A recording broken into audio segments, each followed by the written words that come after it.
Bonjour Christine, bonjour à tous. Eh bien oui, nous sommes à Boulogne-sur-Mer aujourd'hui sur notre littoral. Boulogne-sur-Mer, 43 000 habitants, l'une des principales plateformes européennes pour la pêche.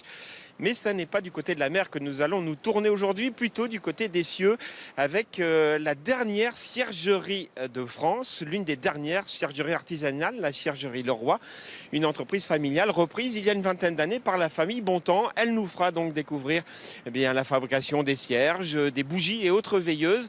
Le métier de cirier, c'est une longue histoire qui remonterait à 636. C'est une apparition divine ici à Boulogne.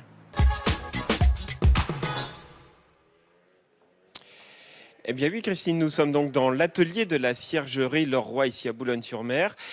On va prendre étape par étape et on commencer par le commencement avec, vous le voyez juste à côté de moi, Marie-Christine qui est en train de préparer les cierges, la mèche des cierges. C'est une mèche de coton, voilà, une sorte de filet, voilà, où l'on prépare donc les cierges que ensuite, Ludovic va récupérer.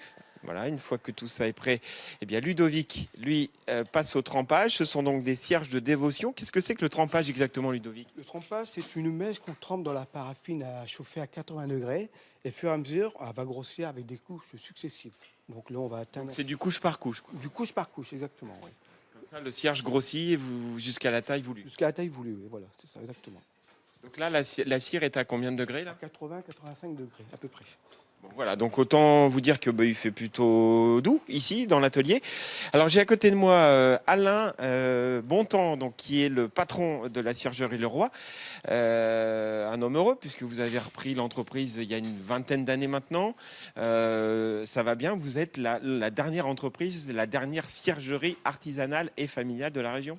On est absolument les tout derniers, pas de France, il y en a quelques-uns en France, Ouais. mais on est vraiment les tout derniers dans la région Nord-Pas-de-Calais. Voilà. Alors, qu'est-ce qui vous a amené vers ça? Pourquoi avoir repris une ciergerie il y a 20 ans? Vous aviez une attirance particulière pour ce métier de cirier, donc? Non, parce que c'est le hasard, je dirais en quelque sorte. Je travaillais à l'époque dans la dentelle. Et l'entreprise a été rachetée par un groupe. Et donc j'ai recherché une autre activité. Ce qui fait que je me suis dirigé vers une entreprise qui était un peu atypique et qui me plaisait bien. Donc je suis devenu cirier. Alors, une entreprise qui a été labellisée, qui a un label rare d'ailleurs et une belle reconnaissance pour vous. Patrimoine vivant, qu'est-ce que c'est exactement? Oui, alors donc l'entreprise a été labellisée Entreprise du patrimoine vivant, c'est-à-dire EPV, on le connaît mieux sur les initiales. C'est la reconnaissance d'un savoir-faire rare qui est donc attribué à des entreprises qui ont un côté, je dirais, de manufacturier artisanal. Transmis au cours des siècles. Et en même temps, nous devons avoir aussi une ancienneté dans la profession, mais également une certaine notoriété sur la région. Alors, je disais tout à l'heure, c'est pas anodin que la ciergerie soit à Boulogne. Il y a une histoire. 636, qu'est-ce qui s'est passé à Boulogne? Alors, il y a une histoire extraordinaire, c'est-à-dire en 636, rapidement, il y a eu une apparition miraculeuse à Boulogne. Oui. La Vierge est apparue aux Boulonnais.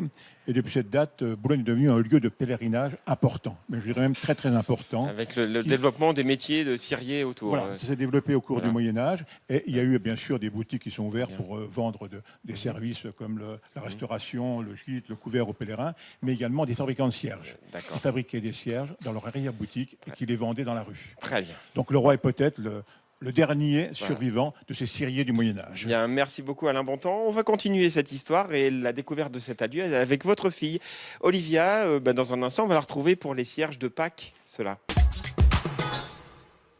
Voilà, je vous l'ai dit, donc après les cierges de dévotion et le trempage, on passe dans ce petit atelier donc pour les cierges de Pâques, les cierges de communion qui ceux-là sont coulés. J'ai à côté de moi, donc je vous l'avais dit aussi, Olivia, la directrice donc de cette entreprise familiale.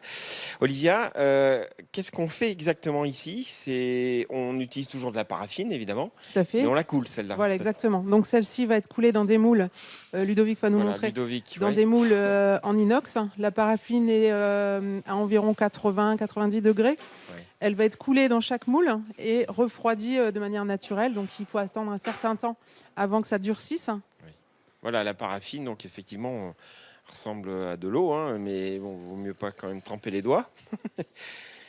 Pourquoi être obligé de couler, puisque c'est simplement le diamètre qui fait que ce serait beaucoup trop long à tremper couche par couche.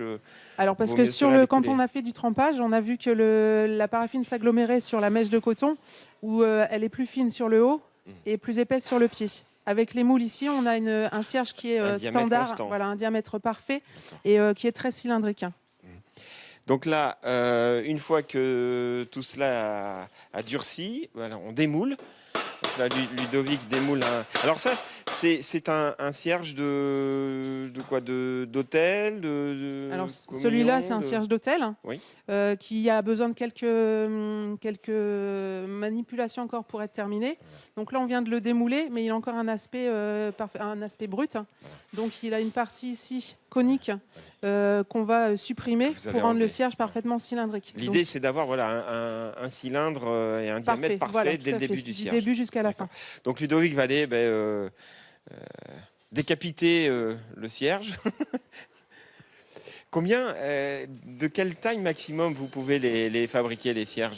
Alors en diamètre, Oui. on est limité par la taille du moule, mais nous, on fait des cierges qui vont jusqu'à 9 cm de diamètre. Et en hauteur, c'est pareil. C'est la taille du moule qui va déterminer la hauteur. On va jusqu'à environ 1m20, 1m30.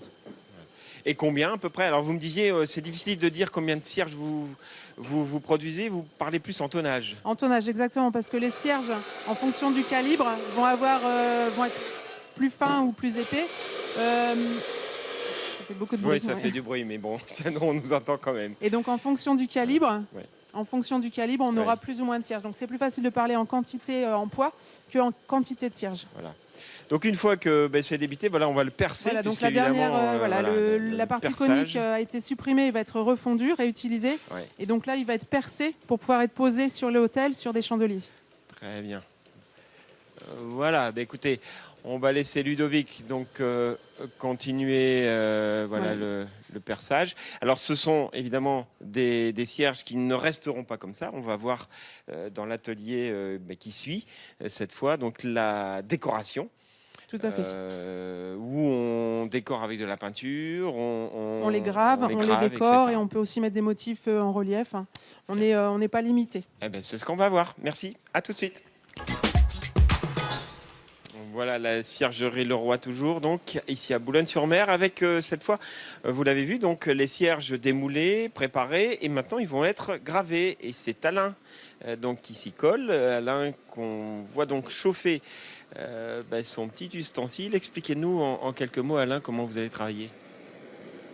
Donc là, au départ, j'ai tracé préalablement la croix et l'alpha oméga.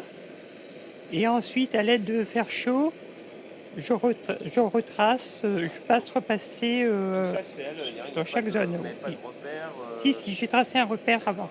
Voilà, l'oméga qui est gravé. Et voilà, donc votre travail s'arrête là. Après, je nettoie le cierge. Voilà. Et alors, une fois que tout ça est gravé, nettoyé, ça passe dans les mains de Marie-Claude. Alors, dans la famille Leroy, je demande la maman. Bonjour Marie-Claude. Bonjour Laurent. Alors, vous, donc, c'est la peinture. Moi, c'est la peinture. Vous me disiez tout à l'heure, c'est quand même tout un travail de précision. Vous rattrapez les petits défauts. Enfin, voilà, tout ce qui Voilà. explique qu'on fait ça à la main. Voilà, c'est un travail de minutie. Bon, tout ce qu'on fait, nous, c'est fait à la main. Donc, on n'est pas des machines, on n'est pas des robots. Donc, il faut absolument que, il y a de l'imperfection, systématiquement, dans l'artisanat. C'est ce qui fait le charme de l'artisanat. Il y a de l'imperfection. Donc, il faut que je récupère, si par exemple, il a mal dormi et puis que sa croix, elle est un petit peu de travers le matin, ça arrive, c'est humain. Il faut que moi, à la peinture, je récupère l'axe de la croix de façon à ce que de loin, à l'œil, tout soit parfait. Il faut beaucoup de... Vous me disiez, on travaille avec le cœur ici et avec la foi. Ah oui, voilà. Oui. C'est la foi en Dieu, pas forcément, encore que, Oui, mais la foi dans ce qu'on fait, fait. oui, Voilà. bien sûr. La foi dans ce qu'on fait, c'est important. Et puis, arriver à avoir un travail parfait, quoi. Le plus parfait possible, on va dire. Alors, Olivia, qui est toujours avec nous, hein, combien vous arrivez à sortir de ces cierges par jour? Alors les Parce que là, cierges on voit le de, travail voilà, de la maman, hein, qui est quand même long. Le cierge de Pâques, c'est un petit peu plus périodique. Donc, on travaille beaucoup avec le calendrier religieux. Le cierge de Pâques, évidemment, doit être livré dans chaque paroisse, chaque clocher à Pâques, ce qui fait qu'on s'y prend un petit peu avant. Et c'est un travail sur plusieurs mois de préparation. Alors, il y a le cierge de Pâques. Là, on va approcher les fêtes de Noël. Est-ce que là aussi, c'est une grosse période, grosse demande, j'imagine? Alors, à Noël, on fabrique des bougies plus spécifiques qu'on appelle des bougies pique-mousse. C'est toutes petites bougies très fines qu'on trouve dans les compositions florales, avec une jacinthe, Ouais, je vois une bien, petite oui. bûche. Et donc, c'est fabriqué en plus grosse quantité à partir du mois de novembre, décembre, pour être livré avant les fêtes de Noël. Alors, ça, c'est un exemple de décoration. Il y en a d'autres, hein, on va le voir juste après. Exactement. C'est là où on vient. Voilà, donc mettre une les image. cierges ici ont été gravés. On peut aussi les décorer avec des motifs appliqués. Et puis, on peut aussi les personnaliser avec un logo ou une image. C'est ce qu'on va voir juste après. À tout de suite, Christine. Incroyable, hein? Bien sûr que ça nous plaît, Christine. Alors, dernière étape de notre visite de la ciergerie Leroy, hein, autre technique de décoration, cette fois des cierges et des bougies. Et on est toujours avec Hervé, pardon, je vous ai appelé tout à l'heure Alain, désolé. Alors, Hervé qui maintenant va appliquer, alors l'entreprise Bontemps justement a eu la gentillesse de nous faire un beau petit logo pour Nord-Pas-de-Calais Matin, qu'on va maintenant appliquer, Hervé, sur cette bougie. On vous laisse faire. Et dites-moi en quelques mots comment vous allez travailler. Donc, je mets le logo dans l'eau afin d'enlever le petit film de papier qui se trouve derrière. Oui. Une fois que le logo sera déroulé, je vais l'appliquer sur la bougie. Et après, vous chauffez ou on remet une couche de cire? Après, elle sera trempée dans un jet de paraffine pour être incrustée et lui donner une finition brillante. D'accord. Alors, on va vous laisser faire ça. Olivia, qui est toujours avec nous, ça, c'est une technique plus pour les bougies ou c'est aussi pour les cierges? Avec ça, le champ est beaucoup plus large, du coup. On n'a pas de limite. On peut personnaliser des bougies. Donc là, c'est plus bougies d'intérieur. Les cierges, on peut utiliser le même procédé avec un dessin particulier, par exemple pour les cierges de Pâques ou de communion. Il arrive parfois que les prêtres qui s'occupent de la profession de foi nous donnent un dessin de l'enfant avec son prénom et on personnalise le cierge de communion. Ce qui est toujours sympathique pour l'enfant aussi. Ouais. Ça lui laisse un beau souvenir. Donc on n'a pas de limite du tout. Alors, on disait tout à l'heure, Marie-Claude nous disait qu'on peut avoir un cierge comme on veut, avec notre prénom, l'image qu'on veut. Enfin, exactement, voilà. On disait, À partir d'une photo, d'une image, d'un dessin, d'un logo, ou simplement un texte. Ça peut être un menu pour un mariage ou des initiales. Il n'y a pas de limite, vraiment. Alors, on a bien évolué. Hein. Je vais demander à Jean-Marie quand même de jeter un petit coup de caméra sur ce cierge. Alors ça, c'est un cierge de 1960, je crois. C'est un cierge qui date du début du début des années 1900. 1900, voilà. C'est même encore plus ancien. Donc un cierge de communion. Voilà, de communion, donc qui a été vraiment travaillé à la main. Il y avait une petite poignée ici dorée et ce cierge a été vraiment pincé par des petites... On fait encore ce genre d'objet? On n'en fait plus de cette façon-là, parce que c'est vraiment très encore fastidieux et très, très difficile à faire. On pourrait le faire. Il suffit de récupérer les outils qu'on a encore. On pourrait le faire, mais c'est plus dans l'air du temps. D'accord. Merci beaucoup en tout cas, Olivia. Merci Hervé. Et merci à toute la famille Bontemps. Et puis voilà, Christine, regardez ce qu'on va vous rapporter. Voilà, c'est pour votre bureau, la rédaction. Voilà, et allumé, ce sera la lumière et pourquoi pas l'Esprit Saint qui flottera sur la rédaction de Nord-Pas-de-Calais Matin. Merci beaucoup, Laurent. Et je vous promets, on les mettra même sur le plateau demain, c'est promis. Merci.